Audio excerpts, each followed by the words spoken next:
Yo, welcome back everybody to a brand new video here on the second channel. Today we're going to look at some brand new cards that got revealed within the Stellar Miracle set or our Stellar Crown set that comes out on the 13th of September. Still a bit of a ways to go, but they are still revealing brand new cards from this new set. And a bit of a shorter and smaller video today, but I did once again want to look at some of these new cards in today's video. In the last video, we did look at other new cards from Stellar Miracle, including a really interesting Slowking and an anti-meta Shempow deck. So I'm interested to see what else we can look at, because there are some decent cards here. I mean, we got a couple of new Paradox cards, which I wasn't expecting we were going to be getting any more future or ancient cards. And of course, we got a really interesting new Tool card that might make some certain attackers a lot better. So I'm definitely interested to look at some of the new cards within the set here and kind of break everything down.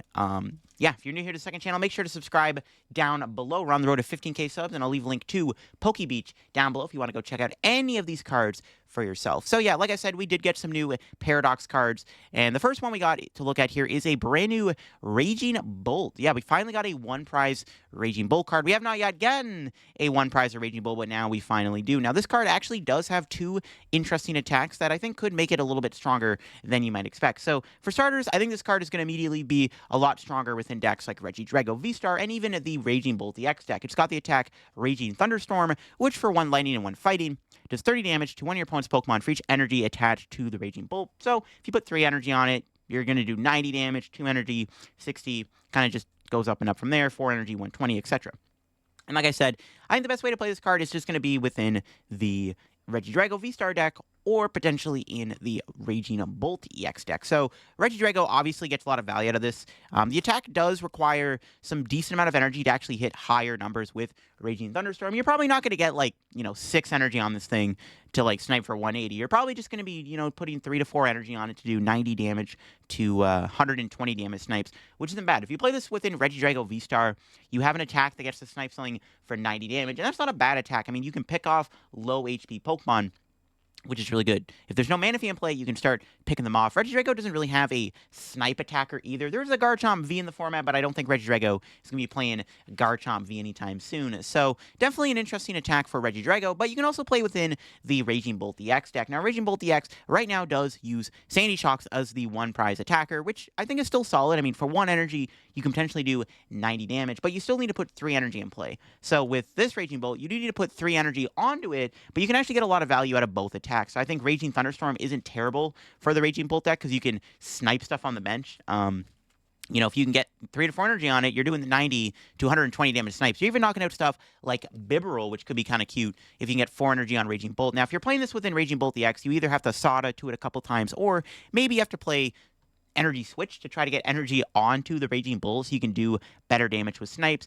But it does have 130 HP. So the thing with Sandy Shocks, Sandy Shocks has 120. This guy has 130, so a lot bulkier than Sandy Shocks, and it also has another attack, Dragon Headbutt. So even if you're not doing Raging Thunderstorm, you can actually do Dragon Headbutt instead, just for 130 damage, which is a lot stronger than what Sandy Shocks does, right? Sandy Shocks only does 90 damage, where this card can actually do 130, which is pretty relevant. You can knock out Radiant Greninjas, you can knock out Kramer and stuff like that. Like, there's actually a decent amount of Pokemon that can get hit really hard. You can also two-shotting most basic EX Pokemon with Dragon Headbutt. So honestly, this Raging Bolt isn't terrible. Might be decent within Regidrago, and might be decent within the Raging Bolt EX deck. It might even replace Sandy Shocks altogether. And it kind of fits the theme, right? You're playing Raging Bolt in a Raging Bolt deck. Next up, we have Iron Boulder. Of course, we got a new future card here with the adjustable horn attack for a Psychic and a Colorless. Does 170 damage, and then if you do not have the same amount of cards in your hand as your opponent, this attack does nothing. So in order for this card to do this attack, you need to have the same amount of cards in the hand as your opponent. Now, honestly, that's not too hard to do. The best way to probably use this attack would be something like Iono or Judge. Supporter cards that potentially could give you the same amount of cards as your opponent. Definitely, those cards are the ones that come to mind. Like, it's not even hard to usually match your opponent's hand size, unless you're playing against, like, Lost Box, or even Gardevoir can be tricky sometimes without the hand disruption. Most of the time, you can easily match their hand, and that's, I think, going to be the thing that this Iron Boulder is going to want to play the most, is just stuff like Judge and Iono, or just finding ways to manipulate the hand size in general so that you're able to, match your opponent's hand a bit easier. Because honestly, 170 for 2 energy isn't bad. Again, you are a future Pokemon. You can play Future Booster Capsule. You can play Iron Crown EX. It's actually a pretty solid one-prize attacker for the future deck. And it only needs 2 energy. It's fairly cost-efficient. If you play Reboot Pod, you attach energy to it. You can even Miraidon to, like, 2 Iron Boulders. If you can go, like, turn 1 Miraidon, put 2 Iron Boulders down, you can, like, put a psychic on both of them. And all you have to do is attach energy from your hand to attack with them each. So, not a bad card. This actually could be okay within the future deck as a one-prize attacker. And like I said, you can do pretty good damage. 170 isn't terrible. You play a Future Booster Capsule, you're doing 190. A couple crowns, you're already doing 230 damage, and you're hitting some pretty decent damage. I think the main challenge with this card is going to be to actually make sure you can keep doing the attack every turn. But like I said, there are cards in the format that can help you get there.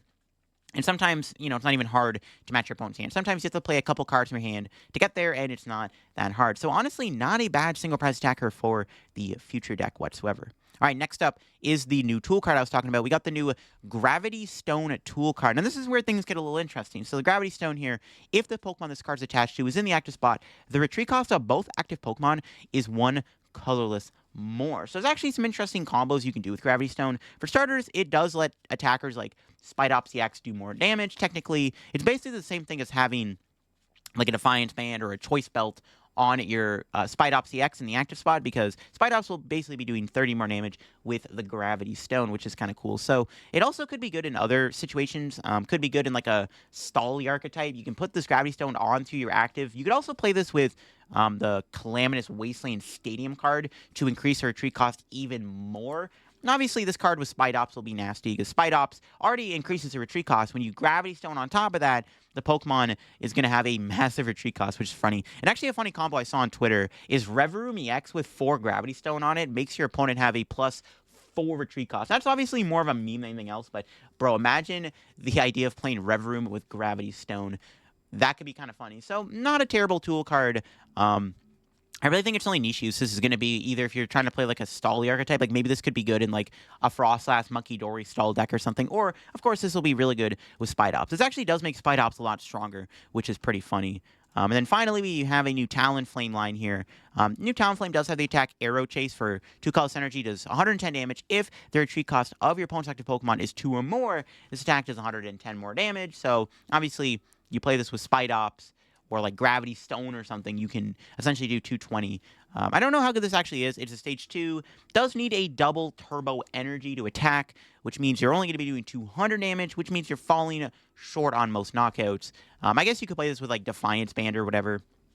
I don't know, maybe, but it's like it's just kind of a mid-stage 2 card. I think the Gravity Stone's obviously a lot more interesting than the actual Talonflame. But there you go, those are some of the brand new cards that got revealed. Again, nothing too crazy, a bit of a shorter video, but I did want to get some content out, and I did want to talk about these new cards. Let me know what you think of the new Paradox Pokemon down below. Do you think Raging Bolt is going to replace Sandy Shocks in the Raging Bolt DX deck? And let me know what you think of Gravity Stone. Were there any other cool combos you could do with Gravity Stone? Let me know down below, and I'll catch you on another video here on the second channel. I'll catch you later. Bye-bye.